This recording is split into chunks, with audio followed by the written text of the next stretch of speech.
Bonjour Nelly Garnier. Bonjour. Vous dirigez la campagne de Rachida Dati, je parle évidemment de la campagne municipale pour conquérir la mairie de Paris. Dans cette campagne, l'irruption d'Agnès Buzyn a rebattu, semble-t-il, les cartes.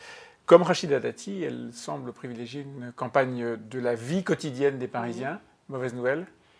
Non, pas mauvaise nouvelle. Enfin, je dirais, nous, vous savez, on a commencé cette campagne, on nous donnait même pas on nous mettait même pas dans le coma, on nous donnait pour mort. Voilà. Et puis, je dirais, les résultats des européennes étaient sûrement peut-être plus une mauvaise nouvelle que là, le fait d'aller sur les sujets du quotidien. Donc nous, cette campagne, on y allait pourquoi? On y allait parce qu'on a fait, comme une majorité de Parisiens, le constat qu'Anne Hidalgo avait un bilan désastreux. Et on y allait parce qu'on considérait que par notre expérience, par notre capacité à aller sur le terrain, à discuter avec les Parisiens, on était les plus à même de construire un projet de proximité. Ce projet de proximité, c'est ce qu'on a construit au fil des mois, c'est ce qui nous a permis de créer une dynamique. Mais lorsque le candidat s'appelait Benjamin Griveaux et qui nous promettait un Central Park en déménagement pour des centaines de millions, voire des milliards, la gare de l'Est, pour vous, j'allais dire, le terrain était vierge et vous pouviez parler de la vie quotidienne des Parisiens. Aujourd'hui, ce thème-là, mais il est partagé entre deux femmes, Rachida Dati, que vous représentez, et Agnès Buzyn. Oui, mais le quotidien, vous n'en parlez pas parce que vous lisez votre papier. Vous voyez ce que je veux dire? Nous, le quotidien des Parisiens, on en parle parce que ça fait des mois qu'on est sur le terrain, qu'on va à leur rencontre. Agnès Buzyn lit son papier? Elle est arrivée il y a 4 semaines. Mais elle est parisienne. Oui, elle est parisienne comme tous les Parisiens, vous aurez noté, non? C'est-à-dire comme toutes les personnes qui seront... Ce n'est pas une condition suffisante. Exact, ouais. Non, mais je veux dire, elle est parisienne. Moi aussi, vous savez quoi, j'élève mes enfants à Paris. Voilà, je suis parisienne, j'élève mes enfants. Dans le 11e arrondissement. Je suis candidate dans le 11e, mais je veux dire, comme tous les gens qui vont être amenés à voter le 15 mars, elle est parisienne. C'est pas une condition suffisante pour être maire de Paris. Nous, je vais vous dire, on est tous les jours sur le terrain, on est toujours partout dans Paris, dans les quartiers où personne ne va, du nord et de l'est, et c'est comme ça qu'on a construit. Un projet de proximité qui est construit pendant des mois au contact des Parisiens, c'est pas la même chose qu'une candidature de papier. Qu'est-ce qu'il faut pour espérer gagner? Il faut devenir l'alternative à Anne Hidalgo, il faut être la personne sur laquelle se porte le vote de ceux qui ne supportent plus Anne Hidalgo? Oui, il y a une majorité de Parisiens qui ne veut plus d'Anne Hidalgo, donc il faut être... la meilleure opposante. Il faut être la meilleure opposante, il faut être en tout cas celle qui a le projet le plus crédible pour donner le sentiment qu'on changera Paris. Parce que, vous savez, c'est pas qu'une question de choix de thématique. Parce que dans ce cas-là, vous prenez des études d'opinion et vous dites qu'est-ce qui intéresse le plus les Parisiens, je vais aller me positionner là-dessus. Non, c'est pas que ça. Vous savez, nous, tous les jours, on voit des Parisiens et on va notamment dans des quartiers très populaires, les gens nous disent « je ne vote plus ». Je ne vote plus parce que de toute façon, ça ne change jamais rien à ma vie. Vous voulez faire revenir ces gens-là vers vous? Et c'est pour ça que Rachida Dati nous a dit hier, quand elle a présenté son projet, elle a dit, à la fin de la présentation, elle a dit au final, il n'y a qu'un seul engagement qui vaille, je ferai ce que je dis. Bon. Et je changerai votre vie. Comme tous les hommes et les femmes politiques. Comme tous les hommes politiques, mais on sait bien, dans l'histoire de la vie politique, il y en a qui tiennent davantage de l'engagement et qu'il y en a qui ont davantage de pugnacité, de détermination à agir. À Paris, le scrutin est assez compliqué. C'est un scrutin par arrondissement. Il faut remporter un certain nombre de délégués qui vont voter ensuite pour élire le maire. Quels sont les arrondissements clés? Ils le sont tous. Ils le sont tous. Il y a les arrondissements... Il y a des arrondissements faciles, d'autres qui sont plus compliqués. Il y a, comme aux États-Unis, les swing states, les arrondissements qui peuvent basculer. On est dans une situation, je veux dire, quand vous étiez en 2014, que vous avez 2 candidates, vous aviez plus ou moins un partage Est-Ouest, et puis vous aviez le 12 et le 14 qui étaient considérés comme les arrondissements de bascule. On est dans une situation beaucoup plus compliquée, puisque aujourd'hui, on ne sait pas quel sera le paysage qui va se dessiner au soir du premier tour.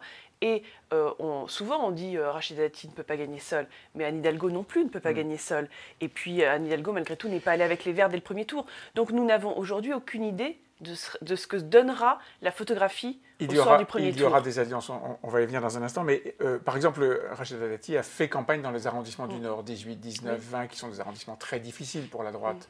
Est-ce que vous espérez quoi que ce soit en matière de victoire? Non, mais je veux dire, on ne fait pas la campagne selon des calculs électoraux. Il faut gagner des arrondissements. Écoutez-moi, nous, on a un projet pour Paris, vous voyez. On a un projet à Paris. J'ai envie de vous dire, Rachida Dati, elle y est allée dans des conditions qui n'étaient pas des conditions de facilité.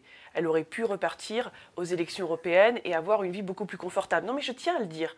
Pourquoi elle est allée vers Paris? Parce que Paris est en train de se fracturer. Les arrondissements, chacun se replie. Vous avez, comme elle le dit, des territoires perdus de la République dans Paris. Donc, elle y va parce qu'elle pense qu'il y a une nécessité à agir dans ces arrondissements. Non mais écoutez-moi vraiment, elle pense qu'il y a une nécessité à agir. Elle ne se dit pas, c'est là que je dois faire basculer attendez, je prends ma calculatrice, je fais basculer si je prends un siège là, j'en prends 5 là. Non, il y a une nécessité à agir. Les gens, ils sont abandonnés. Porte de la Chapelle, les gens ils sont abandonnés. Moi j'étais avec elle dans le Porte de la Chapelle, on a croisé une femme, milieu très populaire, qui nous a dit « Madame Dati, sauvez-nous, j'ai honte de vivre ici. » Vous trouvez ça normal ? Quelle mère peut être fière de son bilan quand vous croisez des Parisiens qui vous disent ça? Donc non, donc Rachida Dati ira dans tous les arrondissements. Là où les Parisiens ont besoin de nous. Dans le 15e, ils ont besoin de vous, mais il y a... Oui, dans le 15e, non mais attendez, dans le 15e, ils ont besoin de nous. Il y a deux listes qui se réclament, alors l'une du parrainage de Rachida Dati, et puis l'autre qui est celle du maire sortant, Philippe Goujon, qui ne veut pas s'engager derrière Rachida Dati avant le deuxième tour. Philippe Goujon... Vous n'arrivez pas à le convaincre. Non, mais Philippe Goujon n'a pas voulu s'inscrire, comme je vous le dis, dans un projet parisien. Nous, on a un projet parisien pour changer Paris au global. Philippe Goujon a voulu s'inscrire dans... Il veut quoi ? Il veut sauver sa mairie d'arrondissement. Voilà. Sauf qu'aujourd'hui, ce qui est d'ailleurs ce qui a été la logique de nombreux barons locaux pendant des années à Paris, sur les dernières municipales, que ce soit avec Françoise de Panafieux ou Nathalie Kosciusko-Morizet. Sauf qu'aujourd'hui, notre enjeu, c'est pas de sauver une mairie d'arrondissement, parce que vous sauvez le 15e et vous ne gagnez pas Paris. Et ben, la situation, elle restera pareille et aussi catastrophique. Vous avez intérêt quand même à gagner le 15e. Pour les Parisiens. Donc vous avez intérêt à gagner le 15e. On a intérêt à gagner le 15e, mais on ne pouvait pas priver les habitants du 15e d'un vote pour Rachida Dati. Vous évoquiez tout à l'heure les 12e et 14e arrondissements, qui sont des arrondissements effectivement compliqués, dans lesquels il y aura probablement une alliance entre le premier et le deuxième tour. Rachida Dati, il y a quelques jours, à la question comment faire entre le premier et le deuxième tour, répondait « La meilleure façon de tourner la page d'Hidalgo sera choisie ». C'est quoi? C'est faire une alliance, y compris par exemple avec la République En Marche? Je crois que pour nous, l'enjeu, c'est la dynamique de premier tour.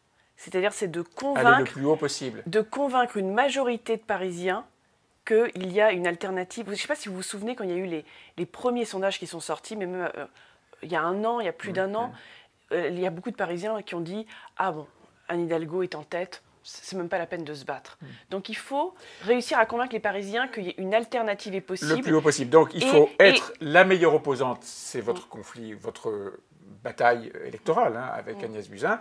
Et ensuite, entre le premier et le deuxième tour, laissez-moi finir ma question, il faut gérer un capital de voix qui n'est pas suffisant et que vous devrez allier à un autre. Est-ce qu'aujourd'hui, vous dites aux Parisiens, de toute manière, on ira contre Anne Hidalgo, y compris s'il faut s'allier à des gens de la République En Marche?